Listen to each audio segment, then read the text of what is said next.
Morning students. आज हम करेंगे कंसेप्ट ऑफ मार्केटर। मार्केटर क्या होता है? Marketer or seller refer to an individual or organisation that plays more active role in the process of exchange.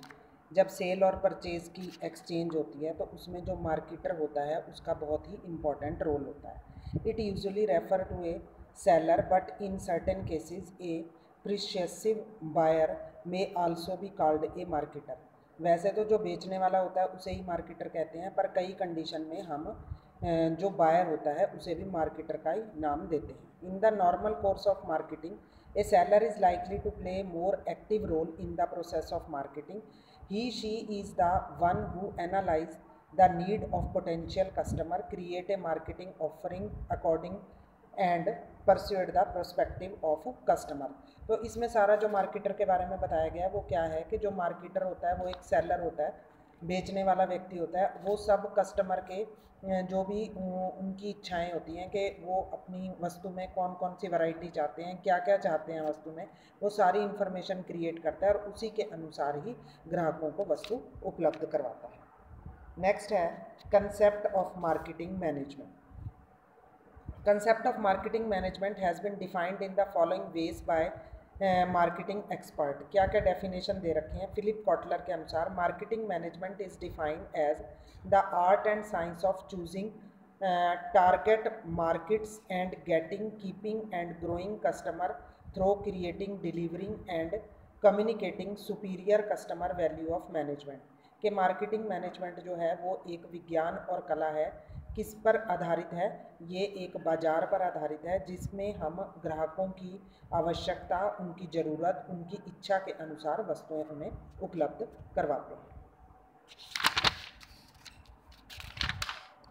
Thus the process of marketing management focus on 3 area. 3 area पर जो marketing management है वो focus करती है। सबसे पहले है selecting A target market. First and foremost, the marketer has to take a decision about the prospective customer or choose the target market. मतलब कि हमने टारगेट डिसाइड करना है कि हमने कितनी मार्केट का जो शेयर है वो उसमें अपना सामान बेचना है। सेकंड है creating and maintaining demand. Once the target market has been selected, the marketer has to work consistently on creating and maintaining sufficient demand for its product. जब हमने मार्केट का एरिया डिसाइड कर लिया, फिर हमने उस एरिए में जो है मार्केट जो हमारा प्रोडक्ट है उसकी डिमांड को क्रिएट करना है और वो मेंटेन भी रहे ताकि वो पूरा समय वो एरिया हमारे ही अंडर रहे।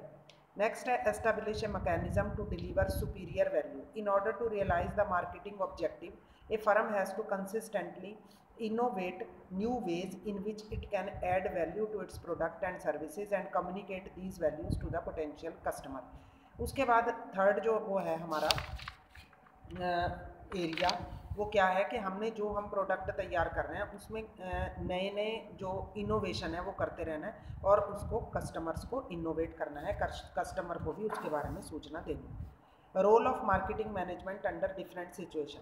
अलग अलग सिचुएशन में मार्केटिंग मैनेजमेंट का क्या क्या रोल है? To create demand. जो मुख्य उद्देश्य मार्केटिंग मैनेजमेंट का होता है अपने प्रोडक्ट की डिमांड क्रिएट करना। नेक्स्ट है to curtail demand. The certain extreme situation like that of a overfull demand, a firm may need to initiate steps to restrict the demand in an effective and efficient manner. Under such situation, the manager may resorts to either increase the price of the product or temporarily curb the potential efforts। मतलब कि अपनी demand को जो है वो fix करने के लिए ये ना हो कि कोई ज़्यादा ही वस्तु की डिमांड बढ़ जाए, तो अगर ऐसा हो रहा है तो या तो प्राइस बढ़ा दिया जाता है या जो है टेम्परेरी शॉर्टेज दिखा दी जाती है प्रोडक्ट की। नेक्स्ट है to balance demand. It is generally observe that the demand for seasonal product is irregular, however through consistent marketing effort manager may be able to strike a balance, like the demand for an AC may be promoted during winter season by offering short term incentive to the buyer like off season discount। तो demand को balance करने के लिए ये ज़रूरी होता है, जैसे कोई चीज़ ऐसा प्रोडक्ट होता है जिसकी गर्मियों में ही ज़्यादा डिमांड होती है तो सर्दियों में हम उस पर डिस्काउंट वगैरह देकर डिमांड को बैलेंस कर सकते हैं। नेक्स्ट है मार्केटिंग एंड सेलिंग। मार्केटिंग और सेलिंग जो है वो दोनों अलग अलग हैं। इन दोनों में क्या डिफरेंस है? पहला है meaning. Marketing is a social process which enable people to exchange things of value with money और something of value to them. Selling involve promotion and transfer possession and ownership of goods from the seller to the buyer. Marketing में क्या होता है कि ये एक सामाजिक प्रक्रिया है जिसमें हम किसी वस्तु की डिमांड को बढ़ाने के लिए बाजार में क्रियाएं करते हैं। पर जो सेलिंग है वो क्या है? एक्सचेंज ऑफ गुड्स, मतलब हम अपना सामान बेचने की प्रक्रिया को सेलिंग कहते हैं। स्कोप मार्केटिंग जो है वो वाइडर स्कोप है और सेलिंग जो है वो मार्केटिंग का ही पार्ट है। Orientation, marketing is buyer oriented और सेलिंग जो है वो सेलर ओरिएंटेड है। Perspective, marketing has a long run perspective और सेलिंग जो है वो शॉर्ट रन है पर्सपेक्टिव। फिफ्थ डिफरेंस है marketing activity preliminary focus on enhancing customer satisfaction. Marketing की जो क्रियाएं होती हैं वो किस पर फोकस होती हैं? कस्टमर पर फोकस होती हैं, उसकी सेटिस्फैक्शन को पूरा करने के लिए। पर जो सेलिंग जो है वो affecting transfer of title and possession of goods from seller to buyer. पर सेलिंग की जो प्रक्रियाएं हैं वो सेलर से बायर को सामान देने में इंटरेस्टेड होती हैं। बस इसके 3-4 पॉइंट ही बहुत हैं, आप कर सकते हो इसके 3-4 पॉइंट से। नेक्स्ट है marketing management philosophy. In order to achieve desired exchange outcome with target market, it is important to decide what philosophy or thinking should guide the marketing efforts of an organization. An understanding of the philosophy or concept to be adopted is important as it determines the emphasis or the weightage to be put on different factor in achieving the organizational objective. अब marketing के अंतर्गत हमारा जो संस्था का उद्देश्य है उसको पूरा करने के लिए हम कौन कौन सी चीज़ों पर ध्यान देंगे, ये आता है मैनेजमेंट फिलॉसफी में। तो इसमें सबसे पहले जो इम्पोर्टेंट चीज़ है वो है production concept. According to Philip Kotler, the production concept hold that customer will prefer product that are widely available and inexpensive. In the era of industrial revolution, the demand was more than the supply. This was because the demand for industrial goods was growing, but the supply was limited. As not too many producers exist, as a result, whatever was being produced could be.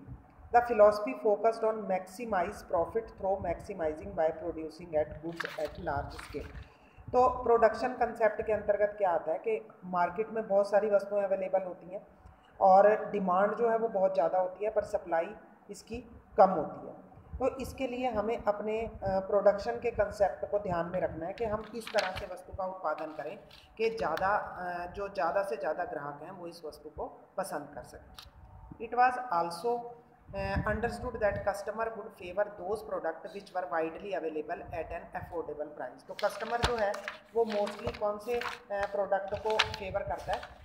जो आराम से मिल जाता है और जिसका price भी reasonable होता है। नेक्स्ट है the product concept. According to Philip Kotler, the product concept hold that customer will prefer product that are offer the most quality performance or innovative feature.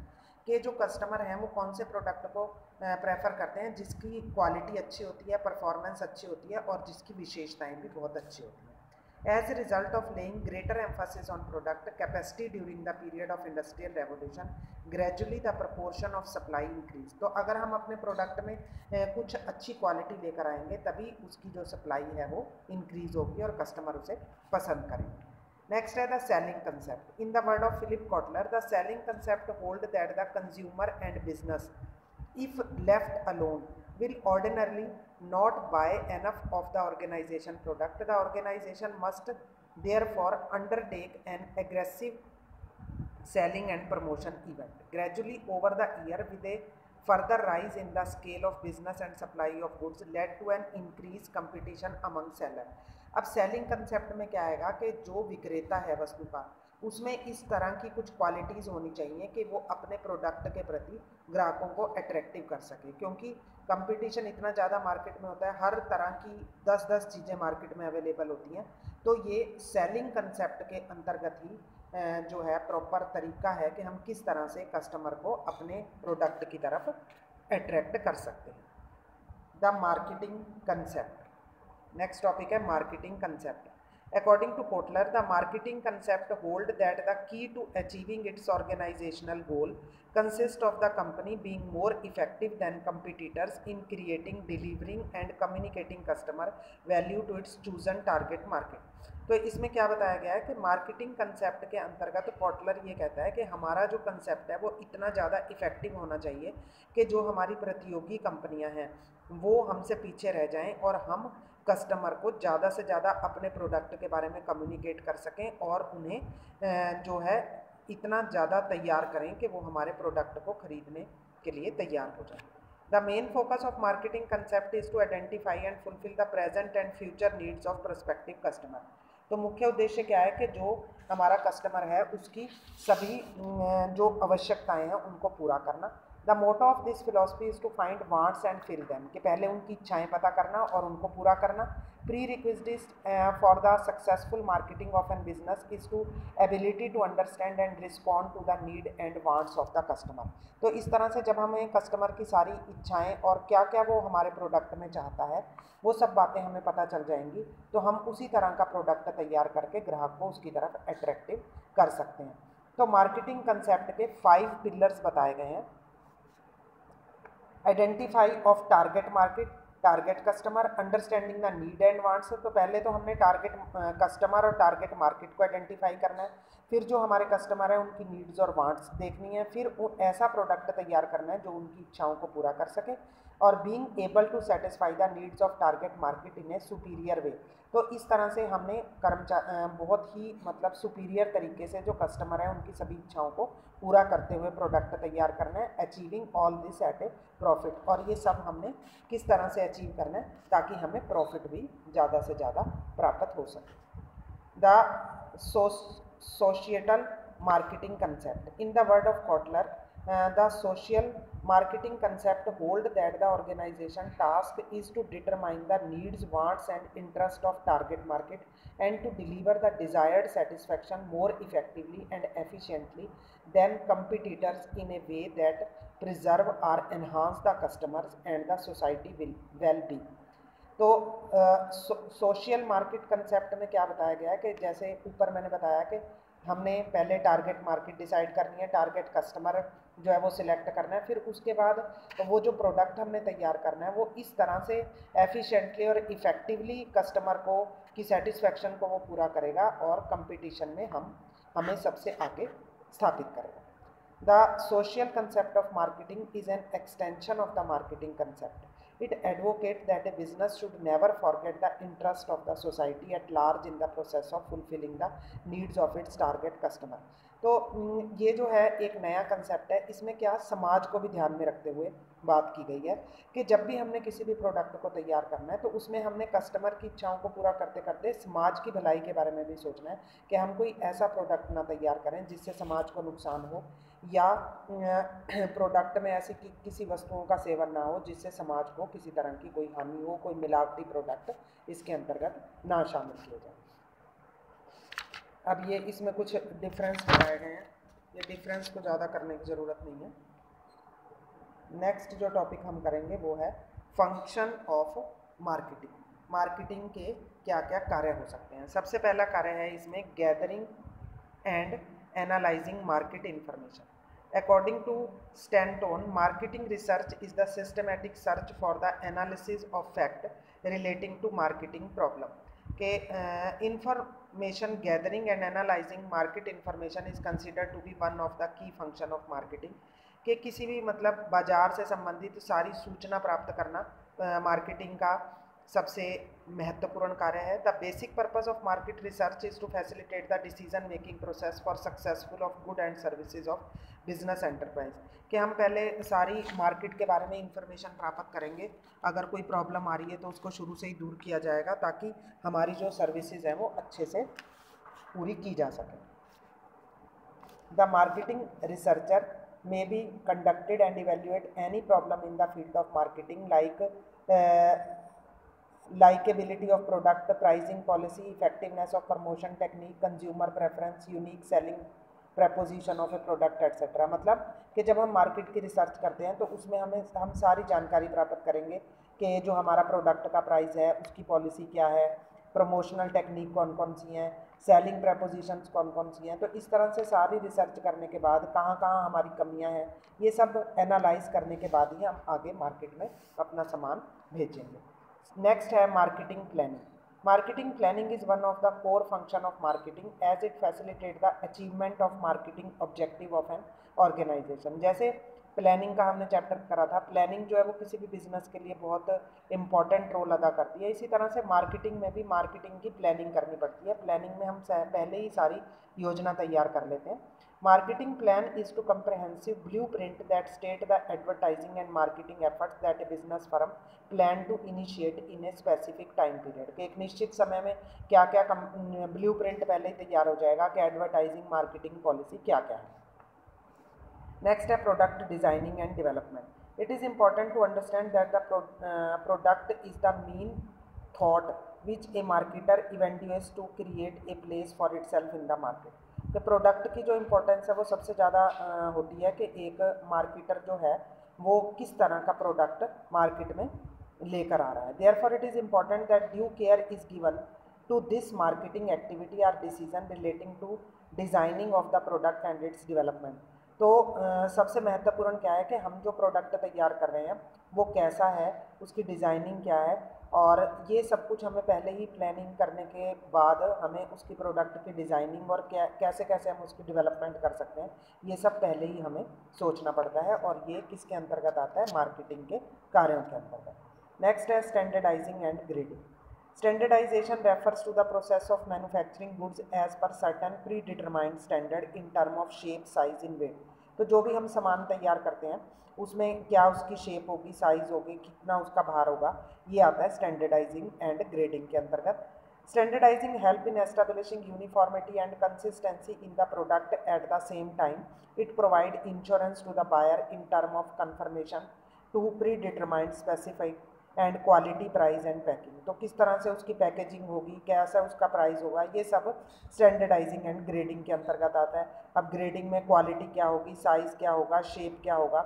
इसी तरह से जैसे जो एग्रीकल्चरल प्रोडक्ट होते हैं उनमें भी हम अलग अलग ग्रेडिंग कर देते हैं, जैसे ये ए ग्रेड का है या बी ग्रेड का है। तो इस तरह से हम ये चीज़ें इसके अंतर्गत शामिल की जाती हैं। नेक्स्ट है पैकेजिंग एंड लेबलिंग।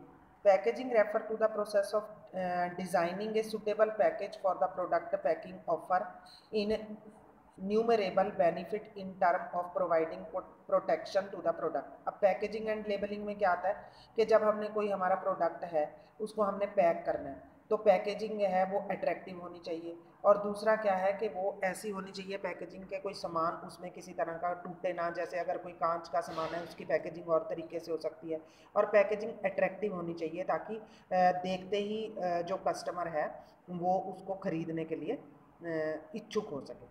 और लेबलिंग क्या होती है, labelling refer to the process of designing a suitable label to be put on the package of a product. अब जो प्रोडक्ट का पैकेट होता है उसके ऊपर लेबलिंग लगाना कि किस तरह की हमारी लेबलिंग होनी चाहिए। Depending upon the requirement of product label may range from a simple tag to complex graphic like what you see on may be small tag indicating it size, but on contrary the label on the bottle of jam is very complex. तो मतलब इस तरह से क्या, जैसे उसके quality के बारे में बताना कि इसमें क्या क्या चीज़ें शामिल हैं इस प्रोडक्ट में, ये लेबलिंग के अंतर्गत आता है। नेक्स्ट आ गया इसमें branding. The process of assigning a brand name to a product is known as branding. Branding offer many advantages over the option of marketing the product on the genetic name both to the marketer and the customer. Branding में जैसे कोई proper name हो सकता है, कोई brand जैसे mobile phone, car आदि का कोई ब्रांड वगैरह हो गया। Effective branding enable both product differentiate and use of differential price. अगर इफेक्टिव हमारा ब्रांड है तो हम बाकी प्रोडक्ट के साथ अपने प्राइस को डिफरेंशिएट भी कर सकते हैं। नेक्स्ट है customer support service. In the present time it is very essential for every marketer to offer suitable customer support service. तो आज के समय में कस्टमर सपोर्ट सर्विस का काफ़ी महत्व है। जैसे 3 इयर्स की वारंटी देते हैं, गारंटी देते हैं, आफ्टर सेल सर्विस देते हैं, तो ये सब कस्टमर सपोर्ट सर्विस के अंतर्गत आती है। Pricing of product. Pricing refer to the process of fixing the price. अब इसमें हमने वस्तु का प्राइस फिक्स करना है।